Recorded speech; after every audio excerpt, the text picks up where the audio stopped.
OTOL 2, Research Strategies, How Psychologists Ask and Answer Questions. Driven both by curiosity about others and the desire to understand their own concerns, millions turn to psychology. They read advice columns to cope with their problems, overcome their addictions, and save their relationships.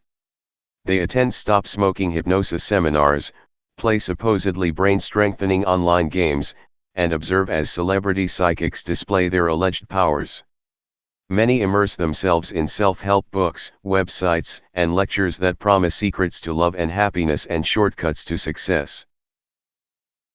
Others, intrigued by claims of psychological truth, wonder, how and how much does parenting shape children's personalities and abilities? Are firstborn children more driven to achieve? Do dreams have deep meaning? Do we sometimes remember events that never happened? Does psychotherapy heal? In working with such questions, the science of psychology does more than speculate. To separate uninformed opinions from examined conclusions, psychologists use the scientific method to conduct research. Let's consider how psychology's researchers do their science. The need for psychological science.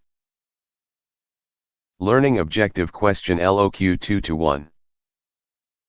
How does our common sense sometimes lead us to a wrong conclusion? Some people think that psychology is mere common sense documenting in scientific jargon what people already know. You get paid for using fancy methods to tell me what everyone knows. Indeed, our intuition is often correct. As the baseball great Yogi Berra, 1925-2015, once said, you can observe a lot by watching. We also have Berra to thank for other gems, such as nobody goes there anymore, it's too crowded, and if the people don't want to come out to the ballpark, nobody's gonna stop 'em. Because we're all behavior observers, it would be surprising if many of psychology's findings had not been foreseen. But what are the limits of common sense? And might common sense also lead us astray? 3 common flaws in common sense thinking: hindsight bias, overconfidence, and perceiving order in random events illustrate how, as novelist Madeleine L. Engel, 1973, observed, the naked intellect is an extraordinarily inaccurate instrument. Did we know it all along? Hindsight bias. Consider how easy it is to draw the bullseye after the arrow strikes. After the stock market drops, people say it was obviously in a bubble and due for a correction. After an athletic match, we credit the coach if a gutsy play wins the game and criticize the same poor judgment if it doesn't. After a mass shooting, we fault those who didn't foresee and forestall the culprit's action. After a romantic breakup, it seems clear that the relationship was doomed from the start. Bleskurichek et al., 2023. Although history may therefore seem like a series of inevitable events, the actual future is seldom foreseen. No one's diary recorded, today the 100 Years' War began. In hindsight, research findings often seem obvious. If a romantic couple's time apart weakens their attraction, well, of course, out of sight, out of mind. If separation strengthens their attraction, well, obviously, absence makes the heart grow fonder. Are groups wiser than individuals? The more the merrier, or more error-prone? Too many cooks spoil the broth. Do we feel more drawn to people like ourselves, birds of a feather flock together, or to those who differ, opposites attract? After the fact, whatever we find may seem like proverbial common sense.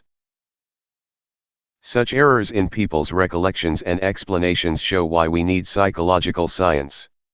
It's not that common sense is always wrong. Rather, common sense describes, after the fact, what has happened better than it predicts what will happen. More than 800 scholarly papers, published over 50 years, have shown hindsight bias in people worldwide from preschool to old age. Bernstein, 2021, Fischhoff, 2025, Rose and Vos, 2012. As physicist Niels Bohr reportedly jest, prediction is very difficult, especially if it's about the future. A photo shows a Chiefs football player dodging a tackle from an Eagles player. Hindsight bias in the 2025 NFL Super Bowl. The Kansas City Chiefs and Philadelphia Eagles were expected to have a close game, with the Chiefs edging out a victory. Instead, the Chiefs lost badly. That didn't stop fans and commentators from demonstrating hindsight bias by explaining how obvious that outcome was as if they knew it all along. Overconfidence. We humans tend to think we know more than we do. Asked how sure we are of our answers to factual questions, is Boston north or south of Paris, we tend to be more confident than correct. Answer below. Our confidence sometimes leads us to reject scientific evidence about issues we only dimly understand, Light et al., 2022. For example, people who know the least about genetically modified foods tend to think they know the most, Fernbach et al., 2019. And our confidence often drives us to quick rather than correct thinking, Rana et al., 2020. Answer: Boston is south of Paris. Consider these three anagrams, shown beside their solutions, from Goranson, 1978. Read rightward arrow water. Etrin rightward arrow entry. Grabe rightward arrow barge. About how many seconds do you think it would have taken you to unscramble each of these? Does hindsight influence your guess? Knowing the answers tends to make us overconfident. Surely, finding the solution would take only 10 seconds or so. In reality, the average problem solver spends 3 minutes, as you also might, given a similar anagram without the solution, OXA. Answer may be found below. Fun anagram solutions from Wordsmith, wordsmith.org. Snooze alarms equals alas. No more Z's. Dormitory equals dirty room. Slot machines equals cash lost in M. Are we any better at predicting social behavior? Psychologist Philip Tatlock, 1998-2005, collected more than 27,000 expert predictions of world events, such as whether Quebec would separate from Canada. His repeated finding, these predictions, which experts made with 80% confidence on average, were right less than 40% of the time. As a former Microsoft CEO stated in 2007, there's no chance that the iPhone is going to get any significant market share. Answer to anagram above, chaos. Overconfidence in history. Not within 1,000 years will man ever fly. Wilbur Wright, in 1901, 2 years before he and his brother, Orville, made the first powered flight. Computers in the future may weigh no more than 1.5 tons. Popular Mechanics, 1949. They couldn't hit an elephant at this distance. General John Sedgwick just before being killed during a U.S. Civil War battle, 1864. No woman in my time will be Prime Minister. Margaret Thatcher, 1969, British Prime Minister, 1979 to 1990. Ask yourself. Do you have a hard time believing you may be overconfident? Could overconfidence be at work in that self-assessment? How might reading this section about overconfidence help reduce your tendency to be overconfident? Retrieval practice. Answers in Appendix E. Perceiving order in random events. We humans are pattern seekers, eager to make sense of our world. People see a face on the moon, hear hidden messages in music, or perceive the image of Jesus on a slice of toast. Social media influencers marvel at the synchronicity of related seeming events and see signs from the universe in 3-digit angel numbers. Even in random data, We often find patterns, because here's a curious fact of life: random sequences often don't appear random. Falk et al., 2009, Nickerson, 2002, 2005. Flip a coin 200 times and you may be surprised at the streaks of heads and tails: a 1 in 4 chance of a 7-head streak and a 1 in 6 chance of a 10-head streak, much like supposed hot and cold streaks in basketball shooting and baseball hitting. In actual random sequences, patterns and streaks, such as repeating letters, occur more often than people expect. Gronkai and Sloman, 2021. This also makes it hard for people to generate random-like sequences. Treisman and Faulkner, 1987. When embezzlers try to simulate random digits when specifying how much to steal, their non-random patterns can alert fraud experts. Poundstone, 2014. The really unusual day would be one where nothing unusual happens. Statistician Percy Diaconis, 2002.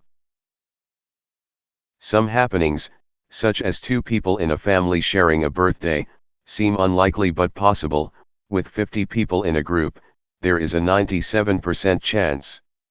Other events, such as winning a lottery twice, seem so extraordinary as to be impossible.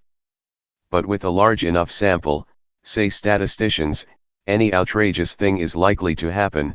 Diaconis and Mosteller, 1989. Baseball spectator Alice Roth understood.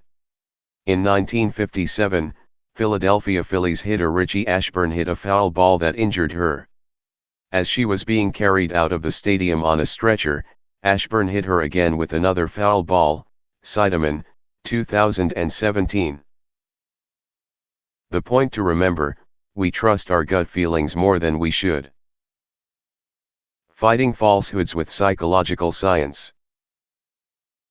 LOQ 222. Why are people vulnerable to misinformation, and how can psychological science help? In 2025, an expert panel rated misinformation and disinformation as the next 2 years' biggest global threat, surpassing even societal polarization. World Economic Forum, 2025.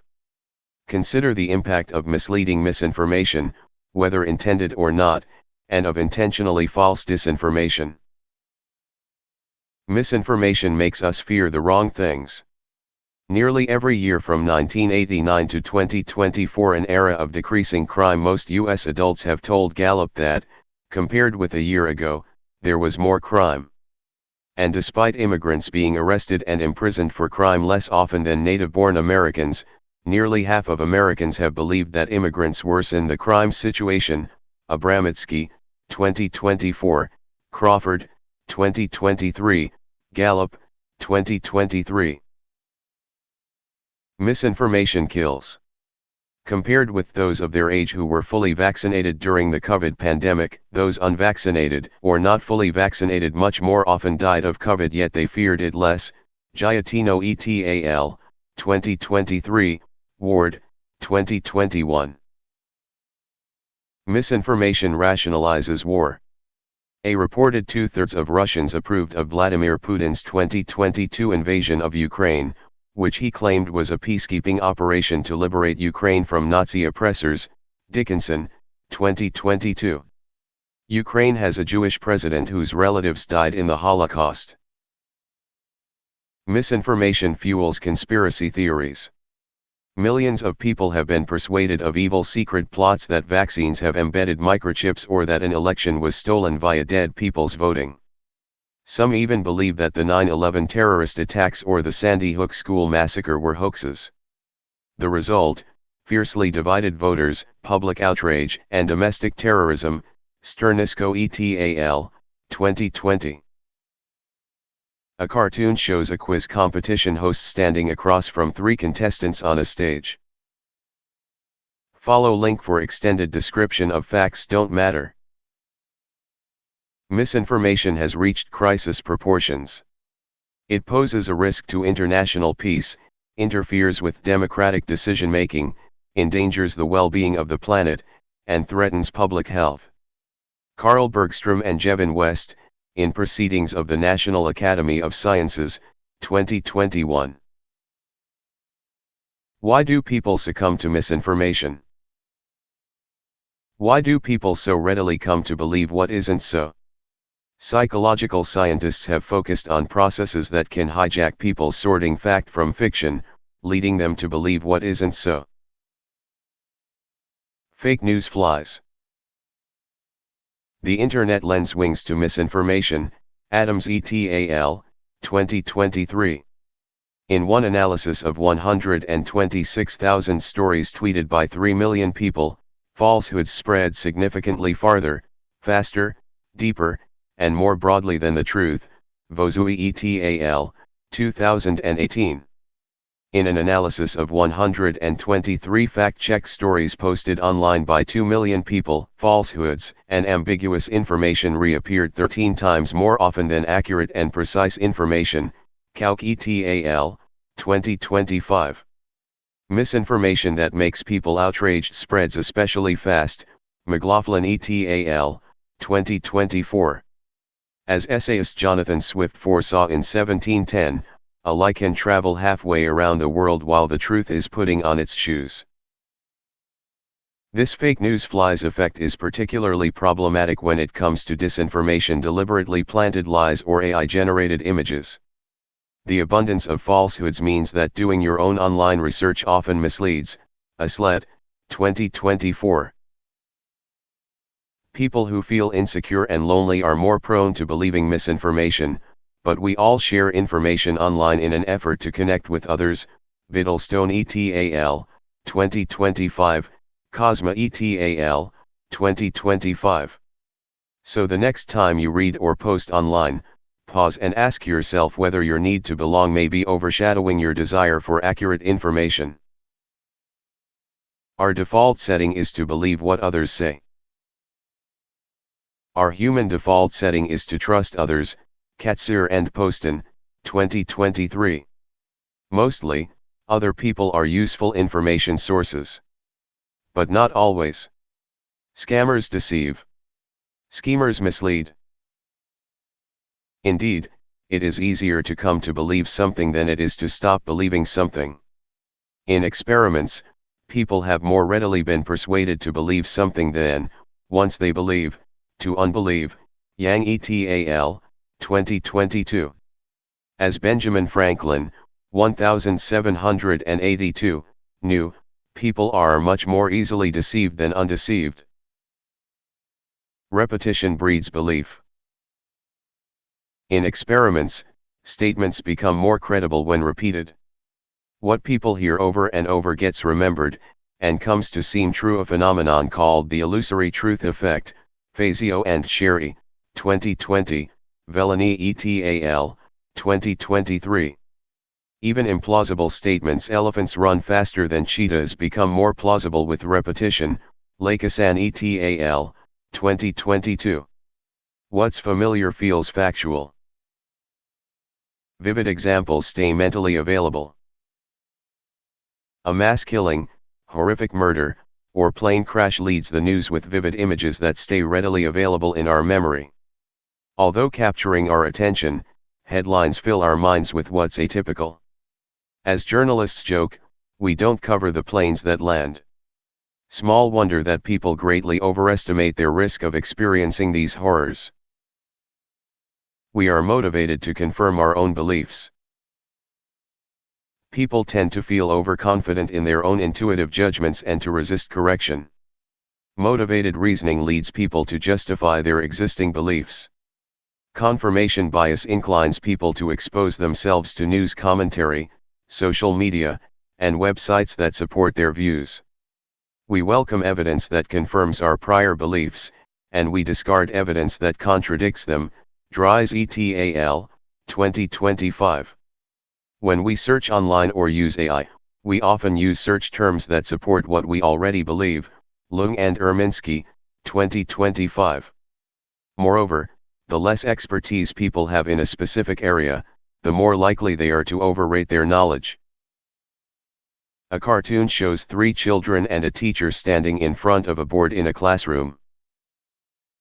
Follow link for extended description of how I feel. Echo chambers polarize opinions.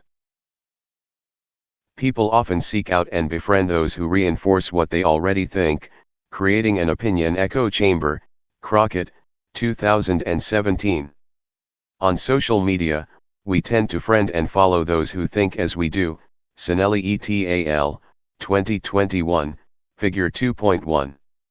Social media exchanges among like-minded people often amplify attitudes and inflammatory emotions.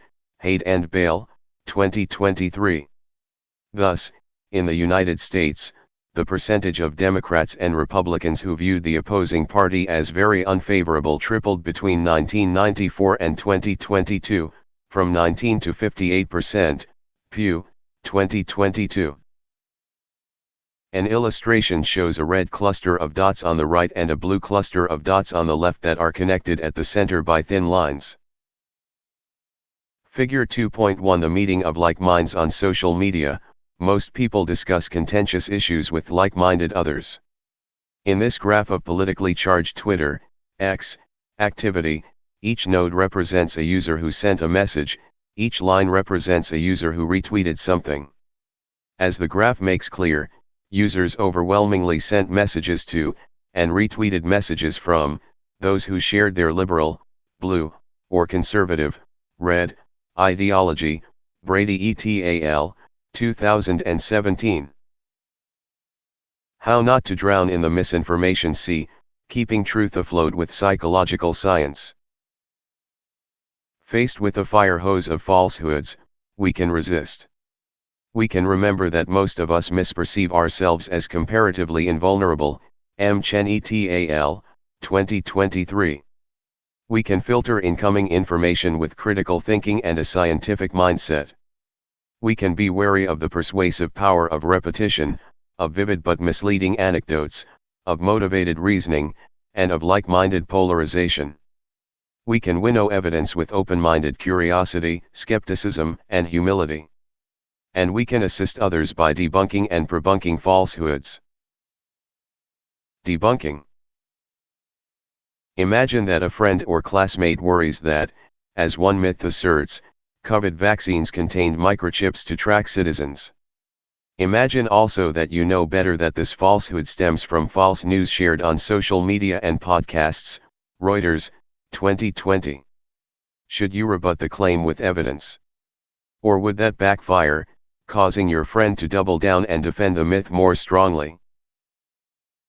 Debunking, if done smartly, possibly even through dialogue with a trained AI chatbot, will help more than hurt when it communicates a scientific consensus. Costello et al., 2024, Danielson et al., 2025, Van Stekelenburg et al., 2023. Start with a spirit of kindness by showing respect and empathy for the person's intentions and worldview. Ask about the source for the belief. In the Debunking Handbook, 2020, psychologist Stefan Lewandowski and colleagues advise using a truth sandwich, a four-step process that begins and ends with the truth. Fact. Lead with a clear, simple assertion, such as no study has shown that COVID vaccines contained microchips to track people. Myth. Acknowledge the belief, some people do worry that these vaccines contained microchips. Fallacy. Explain why that is misinformation.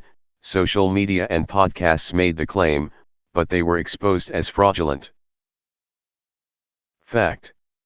Restate, and leave people with the truth. Many people got COVID vaccines, and no scientific evidence indicates that these vaccines contained microchips or are being used to track people in any way. Prebunking. Debunking won't always be persuasive. Misinformation, once implanted, can be hard to erase.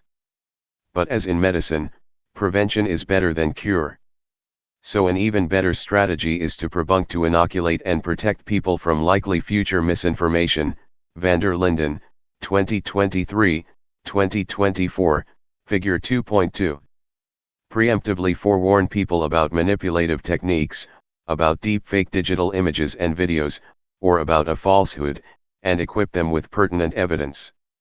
Much as a medical inoculation, a weakened virus activates our body's defenses to prepare for a full-blown virus.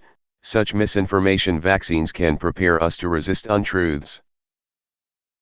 A flowchart shows how psychologists can combat misinformation. Figure 2.2 Prebunking, psychological inoculation against misinformation. Prebunking works like a vaccine, it activates the psychological immune system. Van der Linden, 2022.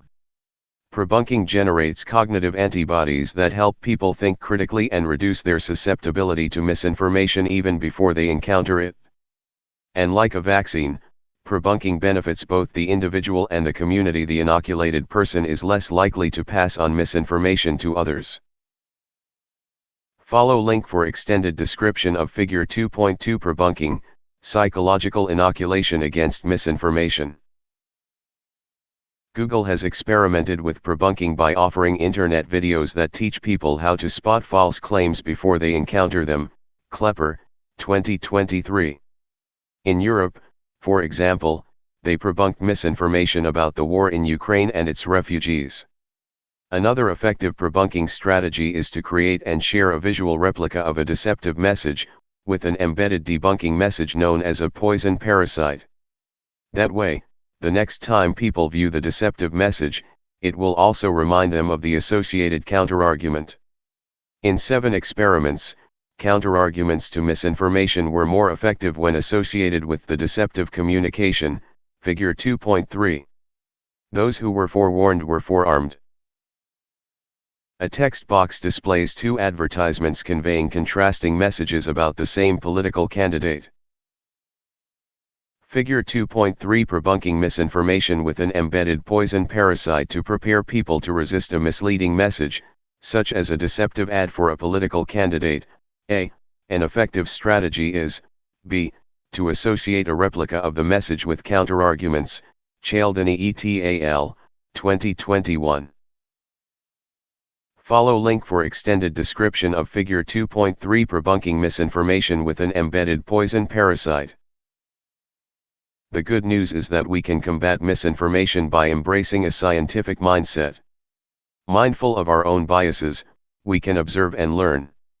Confronted with an opposing view, we can discuss before we dismiss. And with a mix of curiosity, skepticism, and humility, we can adopt the spirit of critical thinking. To accept everything is to be gullible, to deny everything is to be a cynic.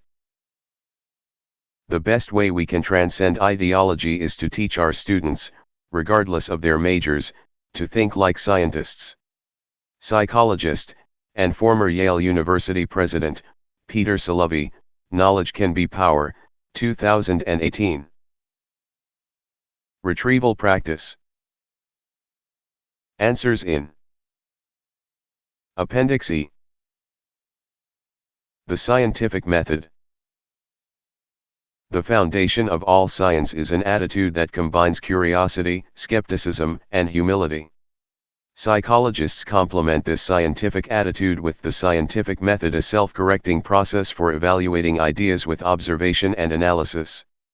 Psychological science welcomes hunches and plausible-sounding theories. And it puts them to the test. If a theory works, if the data support its predictions, so much the better for that theory. If the predictions fail, the theory gets revised or rejected. When researchers submit their work to a scientific journal, peer reviewers, other scientists who are experts, evaluate a study's theory, originality, and accuracy. The editor then uses the peer reviews to determine whether the research meets the journal's standards for publication. Constructing theories. LOQ 2-3. How do theories advance psychological science? In everyday conversation, we often use theory to mean mere hunch. Someone might, for example, discount evolution as only a theory, as if it were mere speculation.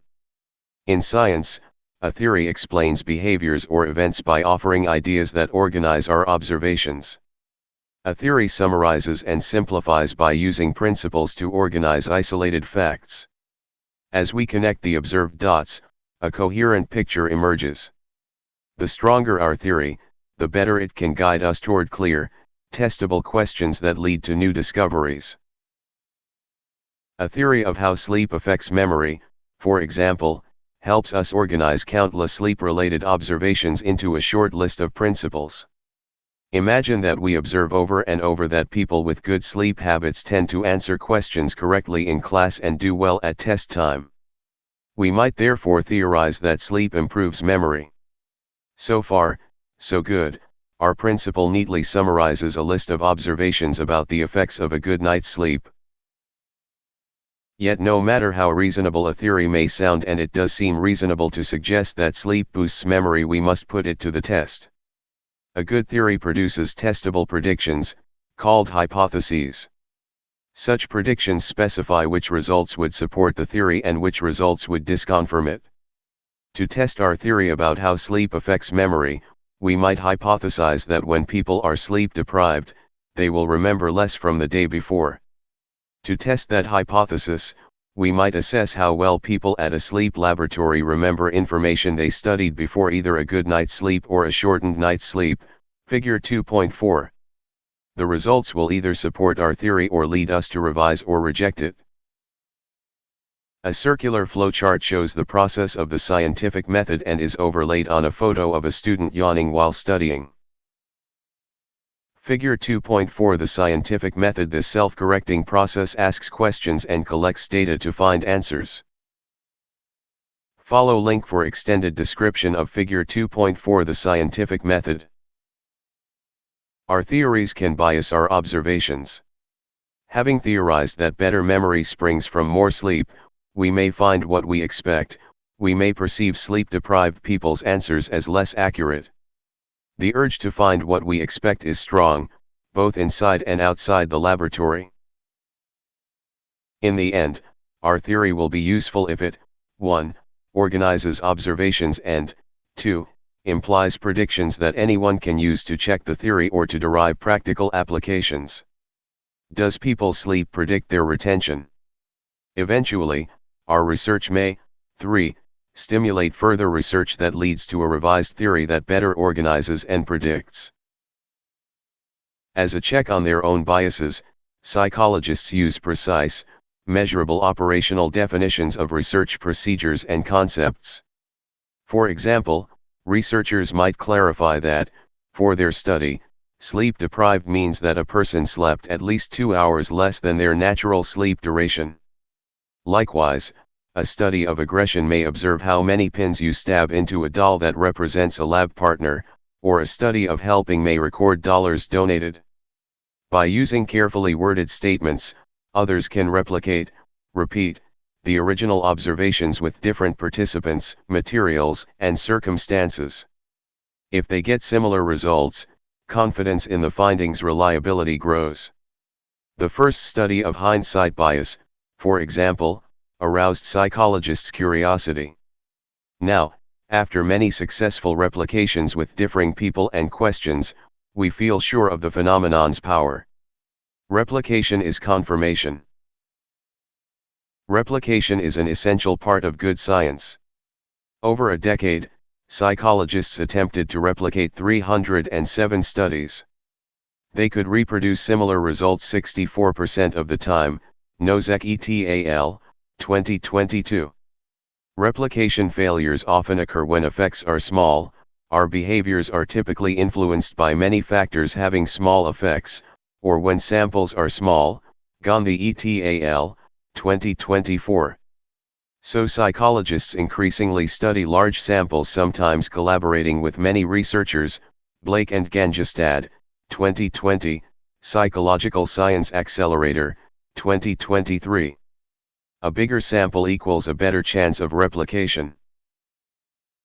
Failure to replicate is not a bug, it is a feature. It is what leads us along the path, the wonderfully twisty path of scientific discovery. Lisa Feldman Barrett, Psychology is Not in Crisis, 2015. More and more psychologists use pre-registration to publicly communicate their planned study design, hypotheses, data collection, and analyses. Center for Open Science, 2025. This openness and transparency deters researchers from running lots of statistical tests and then reporting only the significant results, or later changing the hypotheses to fit the data, which would be like drawing the target bullseye after the arrow lands. Rather than pressuring researchers to publish only the results that support their predictions, pre-registration also encourages psychologists to openly report all of their methods and results, whether their findings support their hypotheses or not. The process thus allows other labs to precisely repeat an experiment. Psychological science also harnesses the power of meta-analysis. By combining the results of many studies, researchers avoid the problem of small samples and can get a broader understanding of what they are studying. Replications, collaborations, pre-registrations, explorations, and meta-analyses are all enabling psychology's renaissance of improved scientific practices. Nelson et al., 2018. As we will learn next, we can test our hypotheses and refine our theories using descriptive methods, which describe behaviors, often through case studies, surveys, or naturalistic observations, correlational methods, which associate different variables, and experimental methods, which manipulate variables to discover their effects. To think critically about popular psychology claims, we need to understand these methods and know what conclusions they allow. Retrieval practice. Answers in Appendix E. Description. LOQ 2-4. How do psychologists use case studies, naturalistic observations, and surveys to observe and describe behavior, and why is random sampling important? The starting point of any science is description. In everyday life, we all observe and describe people, often drawing conclusions about why they think, feel, and act as they do. Psychologists do much the same, though more objectively and systematically, through case studies, in-depth analyses of individuals or groups. Naturalistic observations, recording the natural behavior of many individuals, and surveys and interviews, asking people questions. The case study. Among the oldest research methods, the case study examines one individual or group in depth in the hope of revealing things true of us all. Some examples. Brain damage. Much of our early knowledge about the brain came from case studies of individuals who experienced particular impairments after damage to a certain brain region. Children's minds. Pioneering developmental psychologist Jean Piaget taught us about children's thinking after carefully observing and questioning only a few children. Animal intelligence. Studies of various animals, including a few chimpanzees, have revealed their capacity for understanding and language. Intensive case studies are sometimes revealing, and they may suggest directions for further study. But atypical individual cases may mislead us. Both in our everyday lives and in science, unrepresentative information can lead to mistaken judgments and false conclusions. Indeed, anytime a researcher mentions a finding, smokers die younger, 95% of men over 85 are non-smokers, someone is sure to offer a contradictory anecdote. Well, I have an uncle who smoked 2 packs a day and lived to be 89. Dramatic stories and personal experiences, even psychological case examples, command our attention and are easily remembered. Journalists understand that and often begin their articles with compelling stories. Stories move us. But stories can mislead. Which of the following do you find more memorable? 1. In one study of 1,300 dream reports concerning a kidnapped child, only 5% correctly envisioned the child as dead. Murray and Wheeler, 1937. 2. I know a man who dreamed his sister was in a car accident, and 2 days later she died in a head-on collision. Numbers can be numbing, but the plural of anecdote is not evidence. As psychologist Gordon Allport, 1954, p. 9, said, given a thimbleful of dramatic facts we rush to make generalizations as large as a tub. The point to remember, individual cases can suggest fruitful ideas. What's true of all of us can be observed in any one of us. But to find those general truths, we should trust representative data more than anecdotes. Retrieval practice. Answers in Appendix E. This video, Case Studies, offers a helpful tutorial animation. Naturalistic observation. A second descriptive method involves recording responses in natural environments. These naturalistic observations have included watching chimpanzee societies in the jungle, videotaping and analyzing parent-child interactions in different cultures, recording racial differences in students' self-seating patterns in a school lunchroom, or viewing nonverbal behaviors in job interviews. Until recently, such naturalistic observation was mostly small science possible to do with pen and paper rather than fancy equipment and a big budget. Provini, 2012. Now, rather than asking people to report their symptoms on a questionnaire, mental health professionals can ping people in real time to sample their experiences. Mink et al., 2025. Big data. The vast amount of information harvested from people's phone apps, social media, online searches, and more have transformed naturalistic observations into big science. Fitness trackers and smart home devices produce vast amounts of data about people's activity, relationships, sleep, and stress, which offer increasing possibilities for researchers. Hines et al., 2022. Such data are typically kept anonymous. Researchers can study the data, but they do not have any personally identifiable information on individual users. In one big data study, anger predicted heart disease. Negative emotion, especially anger-related, words in 148 million tweets from 1347 U.S. counties predicted the county's heart disease rates and did so better than other predictors, such as smoking and obesity rates. Eastad et al., 2015. Like the case study, naturalistic observation does not explain behavior. It describes it. Nevertheless, descriptions can be revealing. We once thought, for example, that only humans use tools. Then naturalistic observation revealed that chimpanzees sometimes insert a stick in a termite mound and withdraw it, eating the stick's load of termites. Such unobtrusive naturalistic observations paved the way for later studies of animal thinking, language, and emotion.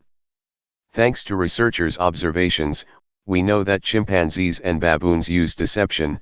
Psychologists repeatedly saw one young baboon pretending to have been attacked by another as a tactic to get its mother to drive the other baboon away from its food. Whiten and Byrne, 1988. A photo shows Jane Goodall looking upward at a pair of chimpanzees sitting on a tree branch. She is surrounded by lush habitat. A natural observer. Observations, made in the natural habitat, noted chimpanzee observer Jane Goodall, 1998, helped to show that the societies and behavior of animals are far more complex than previously supposed. Naturalistic observations also illuminate human behavior. Here are two findings you might enjoy. A funny finding. We humans laugh 30 times more often in social situations than in solitary situations. Provini, 2001. Have you noticed how seldom you laugh when alone? Culture and the pace of life. Naturalistic observation also enabled Robert Levine and Aaron Norenzayan, 1999, to compare the pace of life, walking speed, the accuracy of public clocks, and so forth in 31 countries.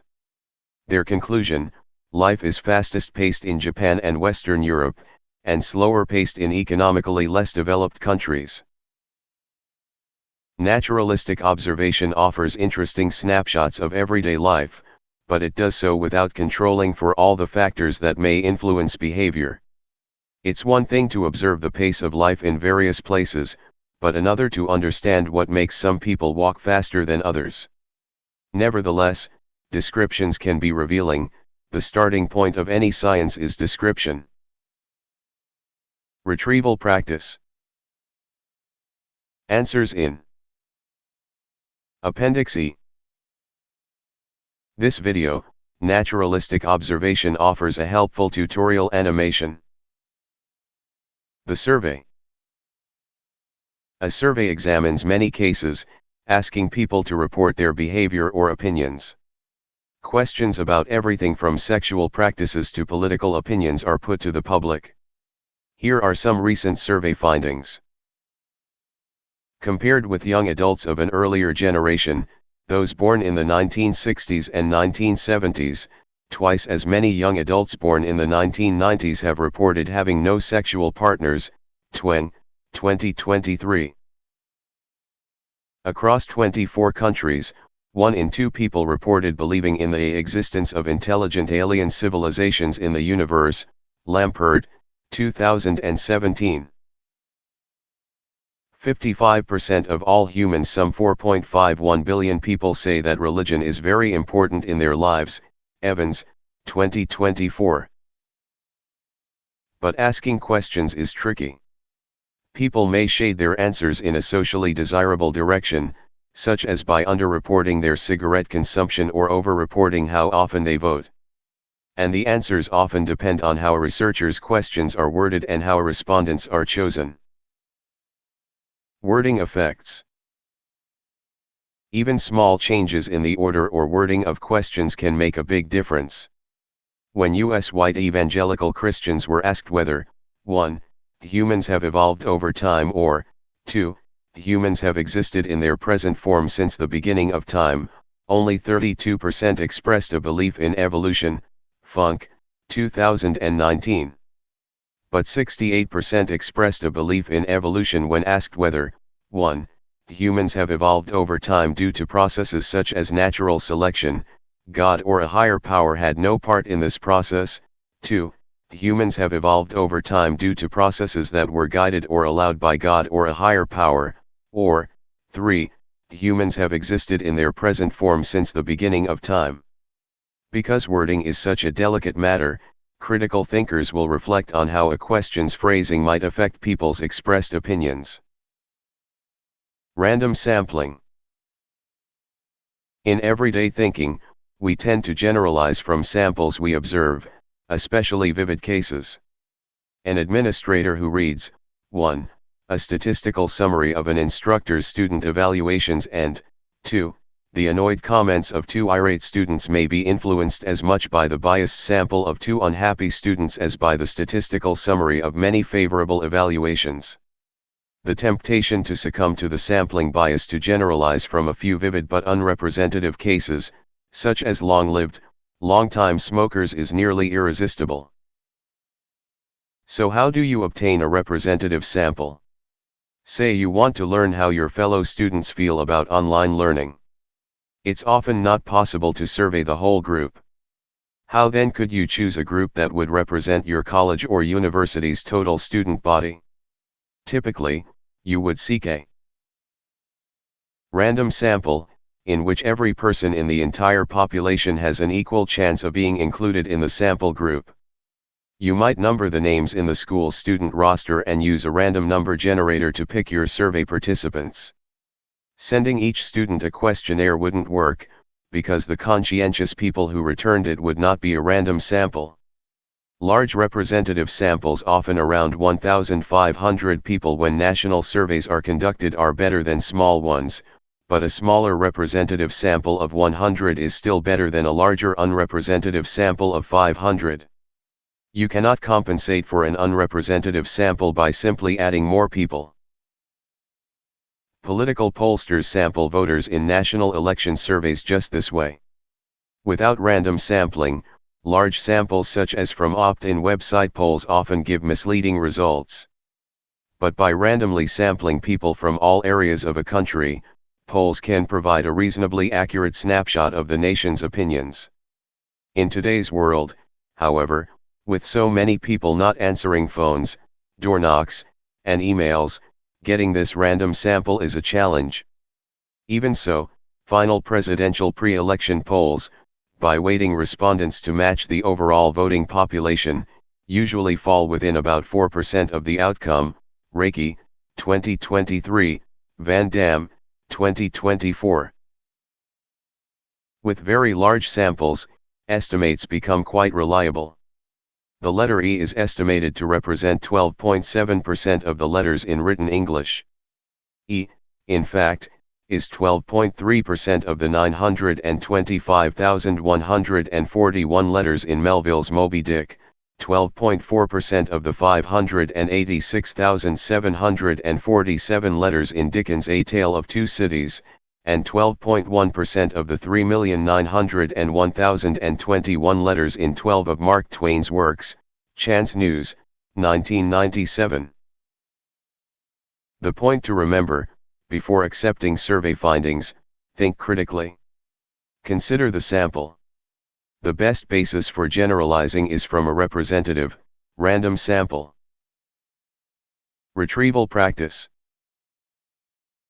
Answers in Appendix E.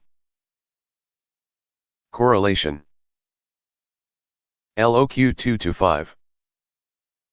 What does it mean when we say two things are correlated, and what are positive and negative correlations? Describing behavior is the first step toward predicting it. Naturalistic observation and surveys often show us that one trait or behavior tends to coincide with another. In such cases, we say the two correlate. A statistical measure, the correlation coefficient, or R, helps us figure out the direction and strength of the relationship. Knowing how much aptitude test scores correlate with school success tells us how well the scores predict school success. A positive correlation, above 0 to R equals plus 1.00, indicates a direct relationship, meaning that two things increase together or decrease together. For example, height and weight are positively correlated.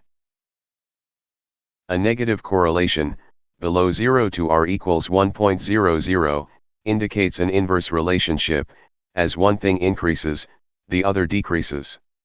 Negative correlations could go as low as R equals 1.00, which means that, like people on opposite ends of a teeter-totter, one set of scores goes down precisely as the other goes up. A coefficient near zero indicates little or no relationship. This animated tutorial offers a helpful overview of correlational studies. Psychological researchers often ask how strongly two variables are related. How closely related are the personality test scores for identical twins? How well do intelligence test scores predict career achievement?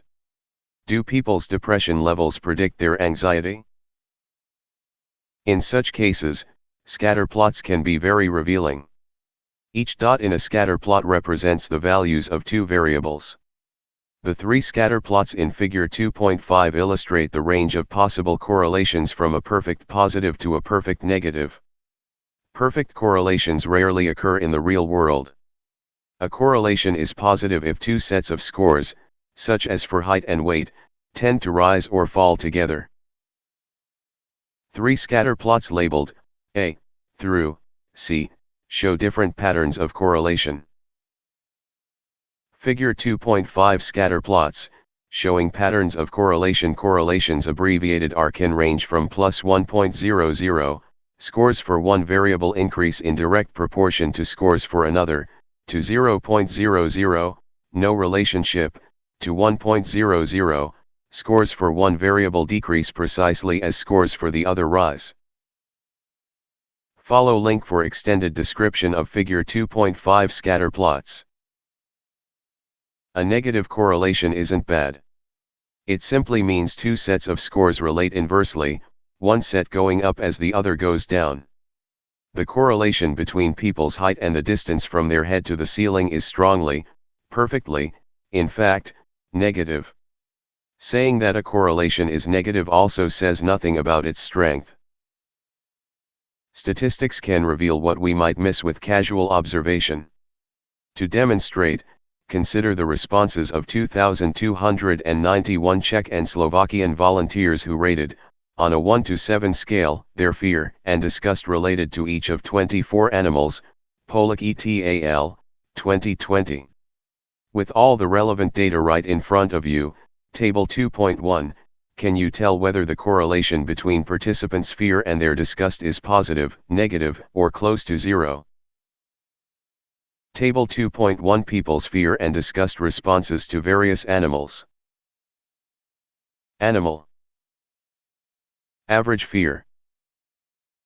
Average disgust. Ant. 2.12. 2.26. Bat. 2.11. 2.01. Bull. 3.84. 1.62. Cat. 1.24. 1.17. Cockroach. 3.10. 4.16. Dog. 2.25. 1.20. Fish. 1.15. 1.38. Frog. 1.84. 2.48. Snake. 3.32. 2.47. Horse.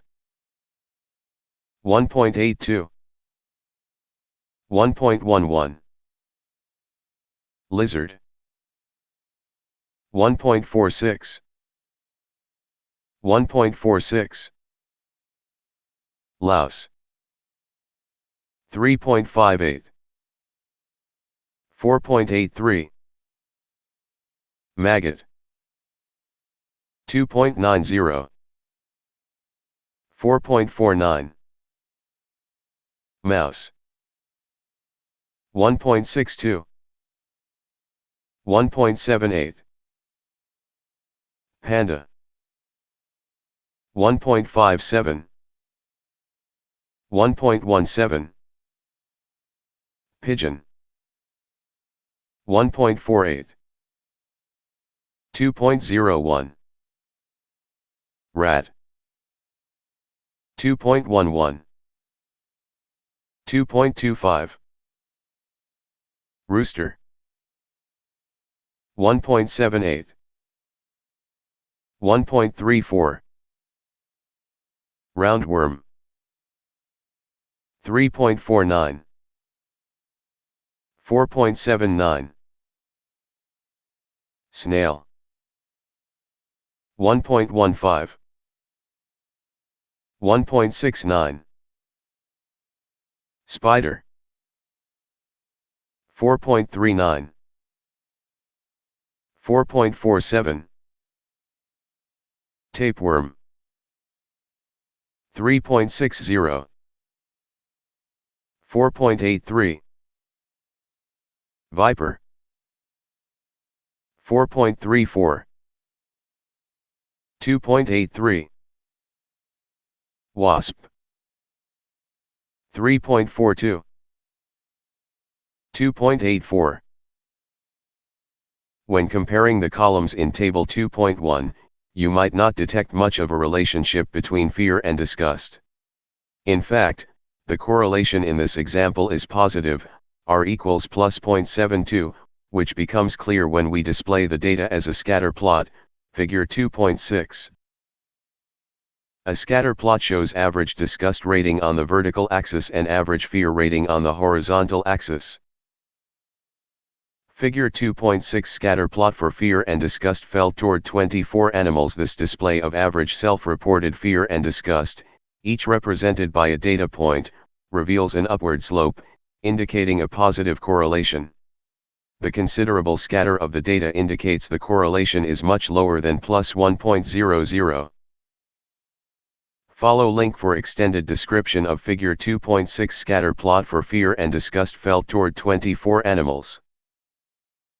If we fail to notice a strong relationship when data are presented systematically as in table 2.1, how much less likely are we to notice relationships in everyday life? To detect what is right in front of us, we sometimes need statistical illumination. We can easily find evidence of gender discrimination when given statistically summarized information about job level, seniority, performance, gender, and salary. But we often perceive no discrimination when the same information dribbles in, case by case, Twiss et al., 1989. Single events or individuals catch our attention, especially if we want to confirm, or deny, bias.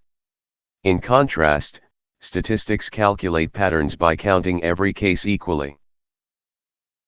Now, for a big remember this forever lesson, correlation need not imply causation. Just because two things vary together doesn't mean they cause each other. Consider the strong positive correlation, R equals plus 0.55, found in 117 countries between the number of heavy metal bands and citizens' life satisfaction levels, Dempsey, 2021, Halliwell et al., 2022. For whatever reason, heavy metal loving countries are happy countries, but that does not mean the music causes the happiness. A photo shows a heavy metal band performing on stage in a dark room lit by bright lights. One member sings into a microphone while another plays guitar. Below, an excited crowd cheers and enjoys the music. Dark music, bright spirits. Finland is the heavy metal capital of the world, and it's also one of the world's happiest countries. Is this association causal, or merely correlational? Or consider a national health study that, after following more than 10,000 adults over a decade, reported an interesting correlation, compared to those who never or rarely had sex. Married couples who had sex at least once a week were about half as likely to have died, CAO et al., 2020. The study also controlled for 20 other variables, such as age, income, and tobacco use. So, can we safely say that sex saves lives? Or can you imagine other possible explanations for the correlation? Perhaps healthier people are more sexually active? Or perhaps a third factor, a supportive, committed relationship contributes simultaneously to good health and frequent sex? The point to remember, unlike experiments, correlation coefficients tell us nothing about cause and effect. But they can help us understand the world more clearly by revealing the extent to which two things relate. Retrieval practice. Answers in Appendix E. Illusory correlations and regression toward the mean. LOQ 2-6. What are illusory correlations, and what is regression toward the mean? Correlations make clear the relationships we might otherwise miss. They also keep us from falsely assuming a relationship where there is none. When we believe there is a relationship between two things, we are likely to notice and recall instances that confirm our belief. If we believe that dreams forecast actual events, we may notice and recall confirming instances more than disconfirming instances. The result is an illusory correlation. Illusory correlations can feed an illusion of control that we can personally influence chance events. They can also feed superstitious thinking. Gamblers, remembering past lucky rolls, may believe they influenced the dice by throwing gently for low numbers and hard for high numbers. We also struggle to separate fact from fiction due to a statistical phenomenon called regression toward the mean. Extreme results, such as an exceptionally low exam score, are caused by unfortunate combinations: exam topic, question difficulty, sleep deprivation, the weather. The same combination likely won't occur on the next exam, raising the probability of a higher score. Simply said, extraordinary happenings tend to be followed by more ordinary ones. Unusually high or low grades will usually regress towards students' average grades. And a team's unusually poor performance in one game will usually improve in the next. Failing to recognize regression, we may believe we have more control over situations than we actually do. After berating a team for poorer than usual performance, a coach may, when the team regresses to more typical play, think the scolding actually worked. After lavishing praise for an exceptionally fine performance, the coach may be disappointed when a team's behavior migrates back toward its average. Ironically, then, regression toward the average can mislead us into feeling rewarded after criticizing others, that criticism really made them work harder, and feeling punished after praising them, all those compliments made them slack off. Tversky and Kahneman, 1974.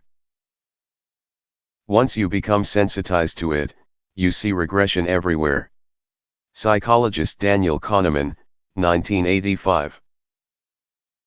The point to remember: when a fluctuating behavior returns to average, fancy explanations for why it does so are often wrong. Regression toward the mean is probably at work. Moreover, although correlational research helpfully reveals relationships, it does not explain them.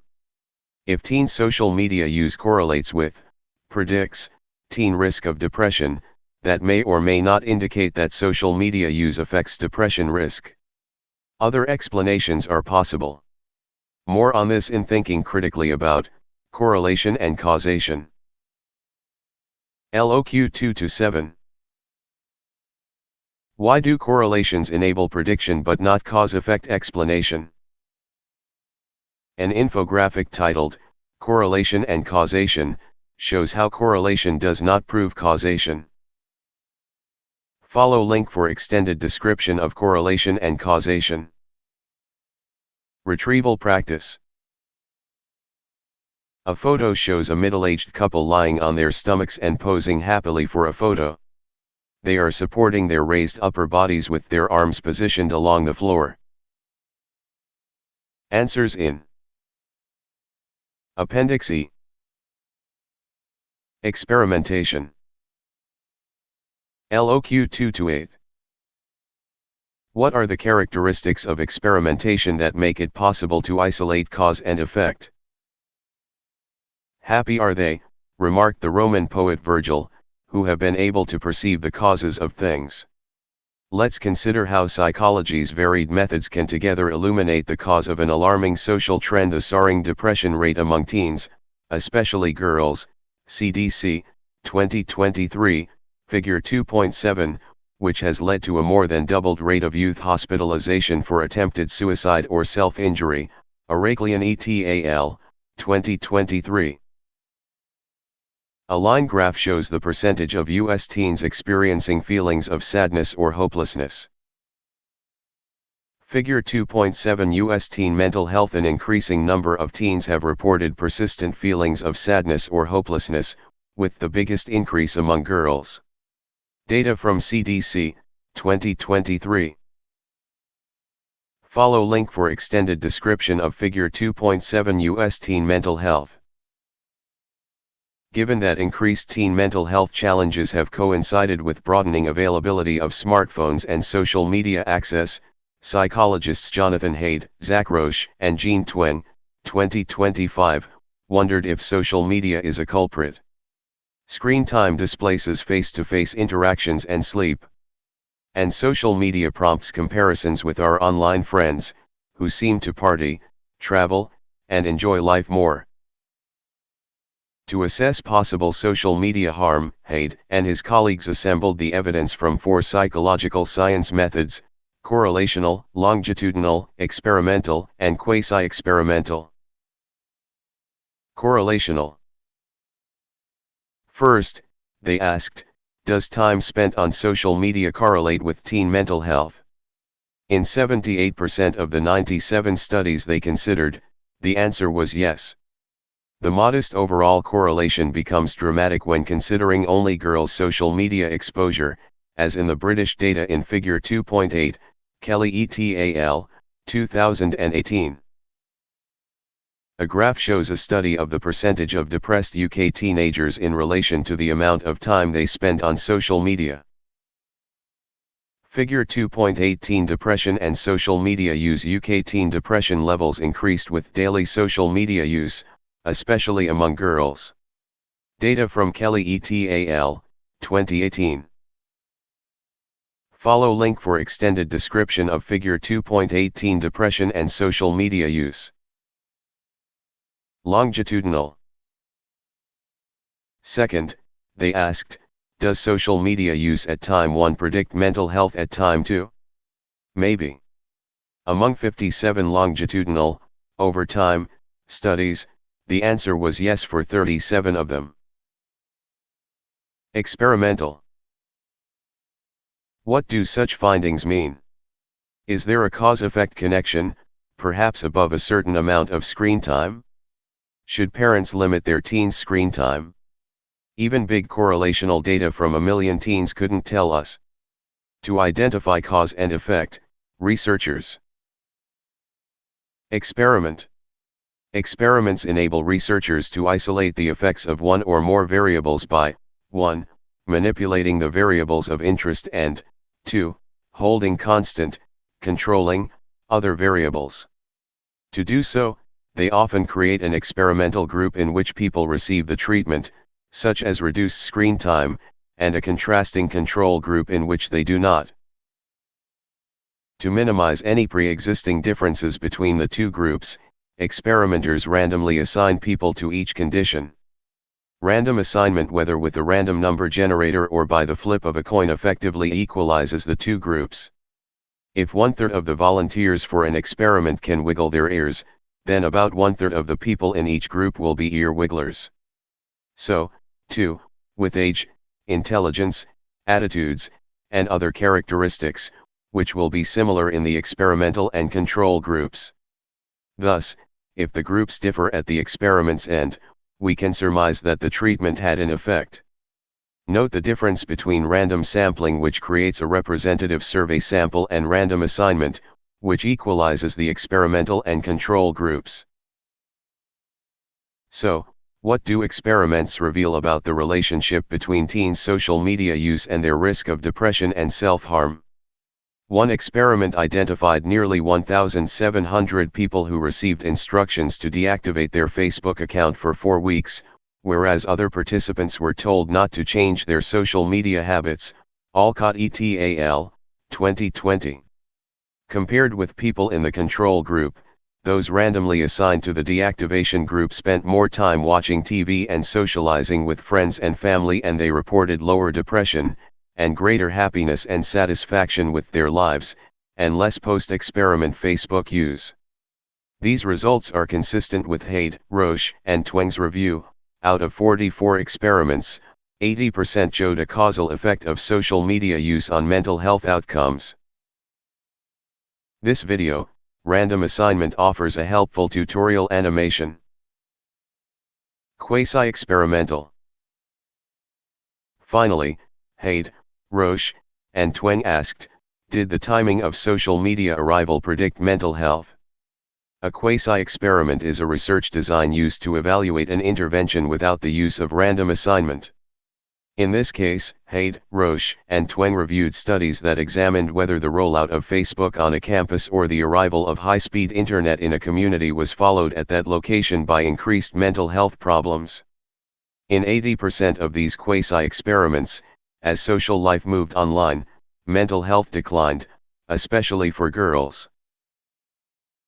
These correlational, longitudinal, experimental, and quasi-experimental findings illustrate how psychological science explores life-relevant questions. The robust research supports a compelling conclusion: extended social media time is a major cause of mental health decline, especially for teen girls. Haid, 2024, argued that the rise of smartphones with addictive social media apps has helped to create the anxious generation. Now is the time to make the school day phone-free, says Haid, 2023, in order to improve educational outcomes and reduce rates of depression, anxiety, and self-harm. But stay tuned, some researchers question the scale of the social media effect, and research is ongoing. Procedures and the placebo effect. Consider how we might assess therapeutic interventions. Our tendency to seek new remedies when we are ill or emotionally down can produce misleading testimonies. When we have a cold, we might take zinc tablets. If we find our cold symptoms lessening, we may credit the pills rather than the cold naturally subsiding. In the 1700s, bloodletting seemed effective. When the patient actually survived, this treatment was credited for the recovery. When patients didn't survive, the practitioner inferred the disease was too advanced to be reversed. So, whether or not a remedy is truly effective, enthusiastic users will probably endorse it. To determine its actual effect, we must control for other variables. And that is precisely how new drugs and new methods of psychological therapy are evaluated. Investigators randomly assign participants in these studies to research groups. One group receives a pseudo-treatment, an inert placebo, perhaps a pill with no drug in it. The other group receives a treatment, such as an antidepressant medication. You can think of the placebo versus the actual drug as trick or treatment. The participants are often blind, uninformed, about what treatment, if any, they are receiving. If the study is using a double-blind procedure, neither the participants nor those who administer the drug and collect the data will know which group is receiving the treatment. In double-blind studies, researchers check a treatment's actual effects apart from the participants and the staff's belief in its healing powers. Just thinking you are getting a treatment can boost your spirits, relax your body, and relieve your symptoms. This placebo, Latin for I shall please effect, is documented in Reducing Pain, Depression, and Anxiety, Atlas and Wager, 2012, Kirsch, 2010. Athletes have run faster when given a supposed performance-enhancing drug, McClung and Collins, 2007. Decaf coffee drinkers have reported increased vigor and alertness when they thought their brew had caffeine in it, Dawkins et al., 2011. So, to assess a therapy's actual effectiveness, researchers must control for a possible placebo effect. A cartoon shows a courtroom where medical pills and tablets replace people as the lawyers, jury, and judge. Follow link for extended description of procedures and placebo effect. Retrieval practice. Answers in Appendix E. Independent and dependent variables. Here is an even more potent example. The drug Viagra was approved for use after 21 clinical trials. One trial was an experiment in which researchers randomly assigned 329 men with erectile disorder to either an experimental group, Viagra takers, or a control group, placebo takers given an identical-looking pill. The procedure was double-blind. Neither the men taking the pills nor the person giving them knew what participants were receiving. The result, at peak doses, 69% of Viagra-assisted attempts at intercourse were successful, compared with 22% for men receiving the placebo, Goldstein et al., 1998. Follow-up experiments replicated Viagra's helpful effect, Fink et al., 2002. Viagra performed. These simple experiments manipulated just one variable, the drug, Viagra versus no Viagra. We call this experimental variable the independent variable because we can vary it independently of other variables, such as the men's age, weight, and personality. Other variables that can potentially influence a study's results are called confounding variables.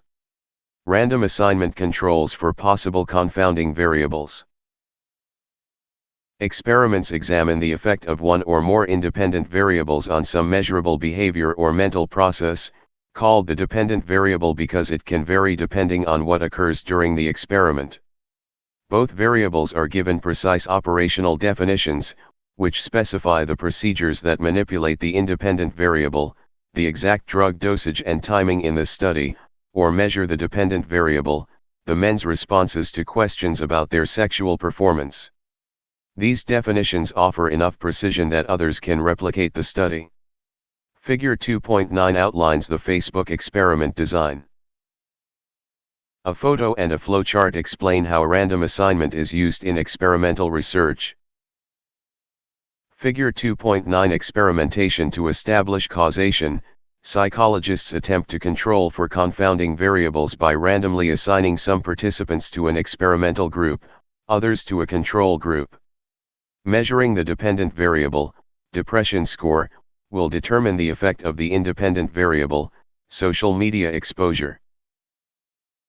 Follow link for extended description of Figure 2.9 experimentation.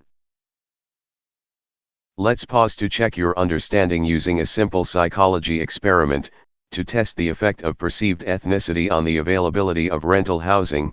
Researchers sent identically worded email inquiries to 1,115 Los Angeles area landlords, Corbusier and Loges, 2006. The researchers varied the sender's name to imply different ethnicities and tracked the percentage of positive replies, invitations to view the apartment in person. Patrick McDougall, Said Al-Rahman, and Tyrell Jackson received, respectively, 89%, 66%, and 56% invitations. In this experiment, what was the independent variable? The dependent variable? Answers below.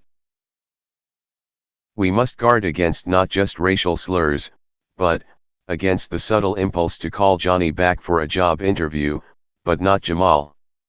U.S. President Barack Obama, eulogy for state senator and church shooting victim Clementa Pinckney, June 26, 2015.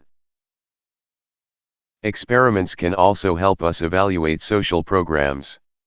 Do early childhood education programs boost the chances for success among children from economically disadvantaged backgrounds? What are the effects of different anti-smoking campaigns? Do school sex education programs reduce teen pregnancies? To answer such questions, we can experiment. If an intervention is welcomed but resources are scarce, we could use a lottery to randomly assign some people, or regions, to experience the new program and others to a control condition. If later the two groups differ, the intervention's effect will be supported. Passel, 1993. Answers to question in previous paragraph. The independent variable, which the researchers manipulated, was the implied ethnicity of the applicants' names. The dependent variable, which researchers measured, was the rate of positive responses from the landlords. Let's recap. A variable is anything that can vary: social media exposure, erectile function, landlord responses, anything within the bounds of what is feasible and ethical to measure. Experiments aim to manipulate an independent variable, measure a dependent variable, and control confounding variables. An experiment has at least two different conditions: an experimental condition and a comparison or control condition. Random assignment works to minimize pre-existing differences between the groups before any treatment effects occur. In this way, an experiment tests the effect of at least one independent variable, what we manipulate, on at least one dependent variable, the outcome we measure. Retrieval practice. Answers in Appendix E. These videos, experiments and confounding variables offer helpful tutorial animations. Research design. LOQ 2-9. How would you know which research design to use? Throughout this book, you will read about amazing psychological science discoveries. But how do psychological scientists choose research methods and design their studies in ways that provide meaningful results? Understanding how research is done, how testable questions are developed and studied, is key to appreciating all of psychology. Table 2.2 compares the features of psychology's main research methods. In other modules, we discuss other research designs, including twin studies and cross-sectional and longitudinal research. Table 2.2 Comparing research methods. Research method. Basic purpose. How conducted. What is manipulated. Weaknesses. Descriptive. To observe and record behavior. Do case studies, naturalistic observations, or surveys. Nothing. No control of variables, single cases may be misleading. Correlational.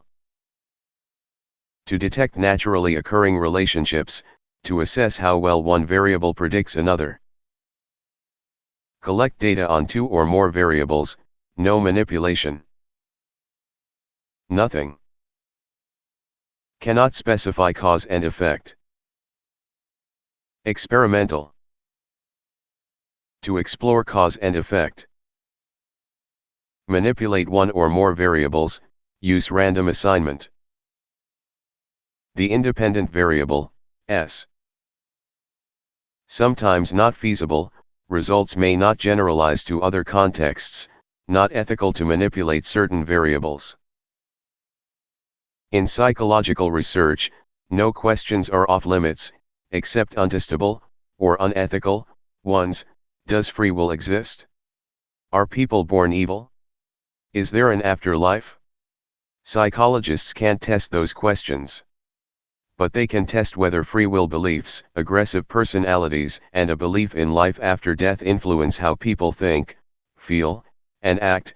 Deschesne et al., 2003, Sheriff et al., 2014, Webster et al., 2014. Having chosen their question, psychologists then select the most appropriate research design: experimental, correlational, case study, naturalistic observation, twin study, longitudinal, or cross-sectional, and determine how to set it up most effectively. They consider how much money and time are available, ethical issues, and other limitations. For example, it wouldn't be ethical for a researcher studying child development to use the experimental method and randomly assign children to loving versus abusive homes. Next, psychological scientists decide how to measure the behavior or mental process being studied. For example, researchers studying aggressive behavior could measure participants' willingness to blast a stranger with supposed intense noise. Researchers want to have confidence in their findings, so they carefully consider confounding variables other than those being studied that may affect their interpretation of results. Psychological research is a creative adventure. Researchers design each study, measure target behaviors, interpret results, and learn more about the fascinating world of behavior and mental processes along the way. To help you build your understanding, your critical thinking, and your scientific literacy skills, we created online research activities in Achieve. In these How Would You Know activities, you get to play the role of researcher, making choices about the best ways to test interesting questions. Some examples: how would you know if having children relates to being happier? And how would you know if people can learn to reduce anxiety? Ask yourself, if you could conduct a study on any psychological question, which question would you choose? How would you design the study? Here is a synopsis of psychology's scientific research methods. Predicting everyday behavior. LOQ 2-10. How can simplified laboratory experiments help us understand general principles of behavior? When you learn about psychological research, do you ever wonder whether people's behavior in the lab will predict their behavior in everyday life? Does detecting the blink of a faint red light in a dark room say anything useful about flying an airplane at night?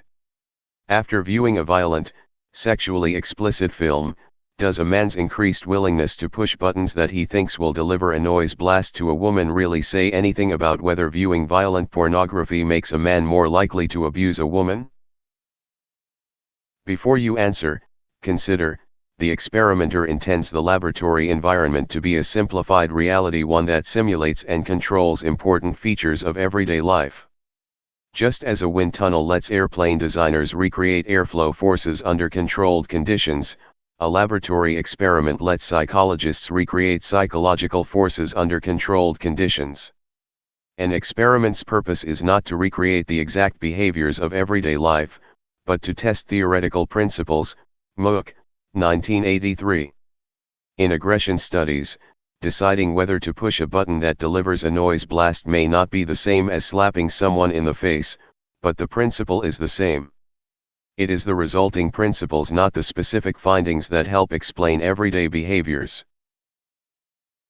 When psychologists apply laboratory research on aggression to actual violence, they are applying theoretical principles of aggressive behavior, principles they have refined through many experiments. Similarly, it is the principles of the visual system, developed from experiments in artificial settings, such as looking at red lights in the dark, that researchers apply to more complex behaviors such as night flying. And many investigations show that principles derived in the laboratory do typically generalize to the everyday world. Mitchell, 2012. The point to remember: psychological science focuses less on specific behaviors than on revealing general principles that help explain many behaviors. Psychology's research ethics.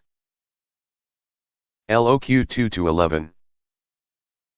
Why do psychologists study animals, and what ethical research guidelines safeguard human and animal welfare? How do psychologists' values influence what they study and how they apply their results? We have reflected on how a scientific approach can restrain biases.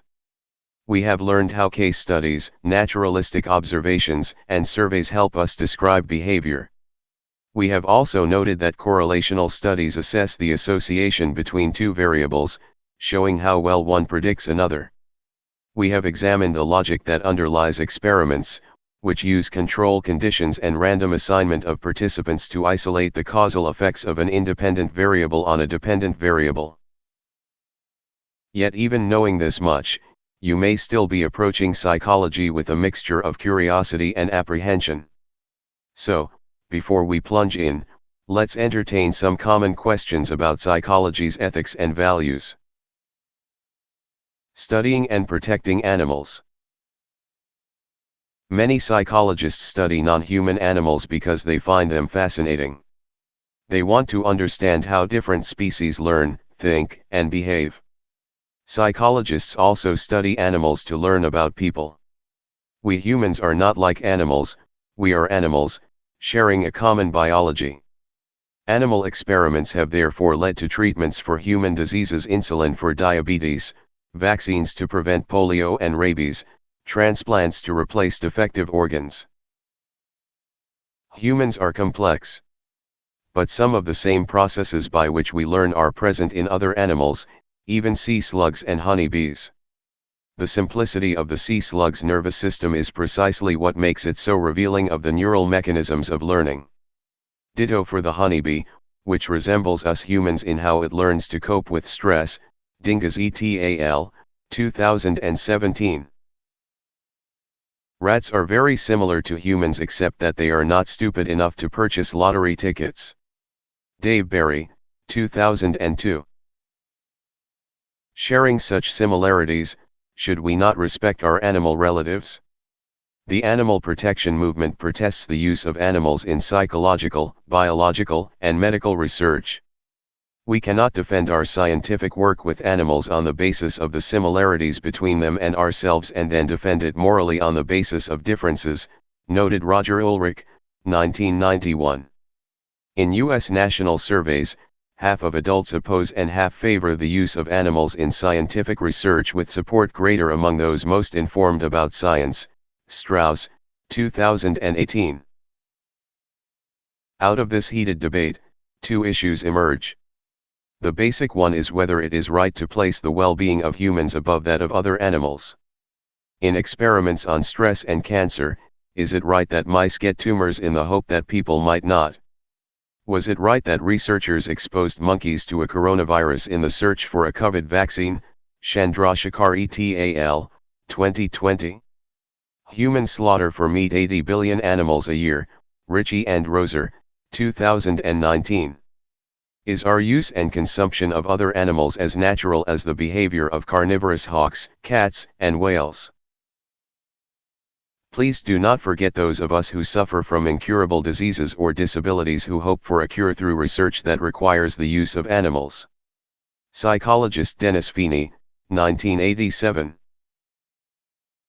For those who prioritize human life, a second issue emerges: what safeguards should protect the well-being of animals in research? British Psychological Society, BPS, guidelines call for housing animals under reasonably natural living conditions, with companions for social animals, Lee, 2000. American Psychological Association, APA, guidelines state that researchers must provide humane care and healthful conditions and that testing should minimize discomfort, APA, 2012. The European Parliament also mandates standards for animal care and housing, Vogel, 2010. Most universities screen research proposals, often through an animal care ethics committee, and laboratories are regulated and inspected. Animals have themselves benefited from animal research. One Ohio team of research psychologists measured stress hormone levels in samples of millions of dogs brought each year to animal shelters. They devised handling and stroking methods to reduce stress and ease the dog's transition to adoptive homes, Tuber et al., 1999. Other studies have helped improve care and management in animals' natural habitats.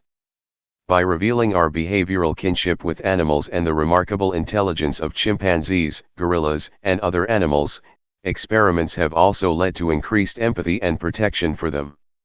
At its best, a psychology concerned for humans and sensitive to animals serves the welfare of both. A photo shows an adult and an infant gorilla at the Bronx Zoo, crouching next to two small trees and eating the leaves.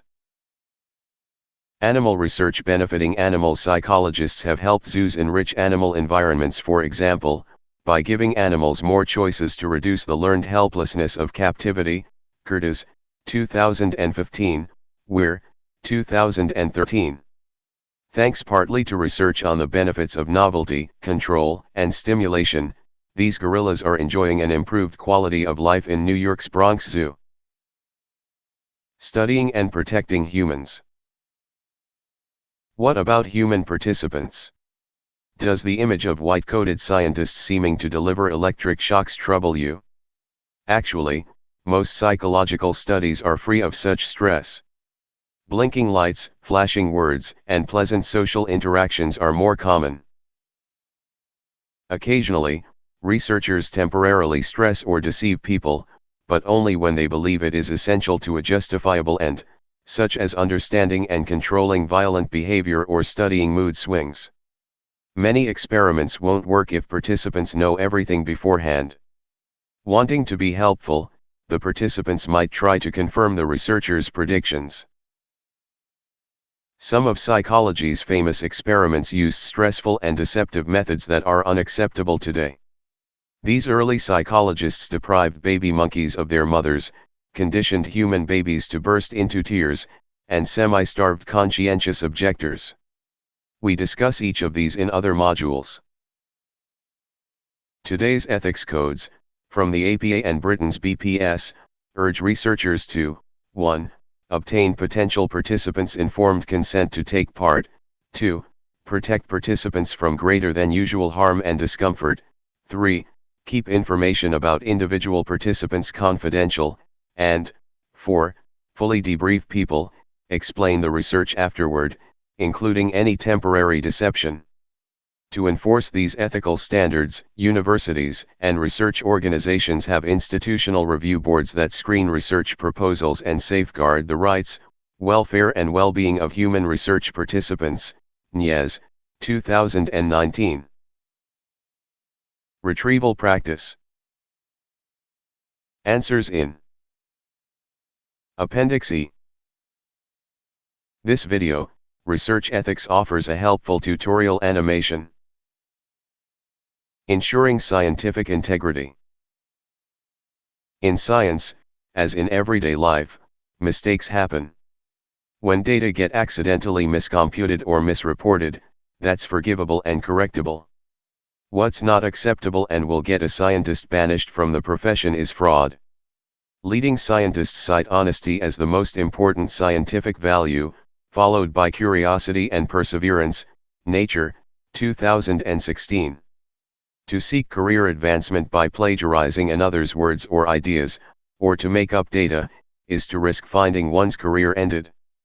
This was the case when a Dutch psychologist fabricated data that made it into 58 research articles, fakery that was sniffed out by alert colleagues. Retraction Watch, 2015. Fake science also has the potential to cause widespread harm. This happened in 1998 when a now disbarred British physician published an article in the prestigious Lancet, reporting a dozen cases in which British children given the measles, mumps, and rubella, MMR, vaccine supposedly developed autism spectrum disorder afterward. Other large studies have failed to reproduce the finding. Replication matters. Hayat al., 2019. An investigation revealed a fraud with falsified data and the journal retracted the report in 2010, 12 years after its initial publication. Godley, 2011. Indeed, many studies of hundreds of thousands of children reveal identical autism rates in those vaccinated and unvaccinated. Immunize, 2023. Moreover, among those diagnosed with autism after vaccinations, home movies showed autism symptoms, such as less eye contact, before vaccination. St. George's et al., 2010. Nevertheless, the widely publicized fraudulent finding, the most damaging medical hoax of the last 100 years, Flaherty, 2011, had produced an anti-vax movement and declining vaccination rates. Values in psychology. Values affect what we study, how we study it, and how we interpret results. Researchers' values influence their choice of research topics. Should we study worker productivity or worker morale? Cultural differences or social injustice? Conformity or independence? Values can also color the facts, our observations and interpretations. Sometimes we find what we want or expect to find. Figure 2.10. An illustration, A, shows an ambiguous depiction of either a rabbit or a duck, and a photo, B, shows a rabbit. Figure 2.10. What is it? Viewers' expectations influence what they perceive in A. If you have vision, did you see a duck or a rabbit? Show some friends this image with the rabbit photo. B. Covered up. They are more likely to perceive a duck. Inspired by Shepard, 1990. Even the words we use to describe traits and tendencies can reflect our values. In psychology and in everyday speech, labels describe and labels evaluate. One person's rigidity is another's consistency. One person's faith is another's fanaticism. One person's adultery is another's open marriage. Our labeling someone as firm or stubborn, careful or picky, discreet or secretive reveals our own attitudes. So, values inform psychological science, and psychological science has the power to persuade. This connection between values and psychological science may make some people feel distrustful. Is psychology dangerously powerful? Might it be used to manipulate people? Knowledge, like all power, can be used for good or evil. Nuclear power has been used to light up cities and to demolish them. Persuasive power has been used to educate people and to deceive them.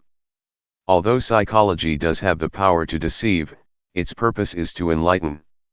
Every day, psychologists explore ways to enhance learning, creativity, and compassion.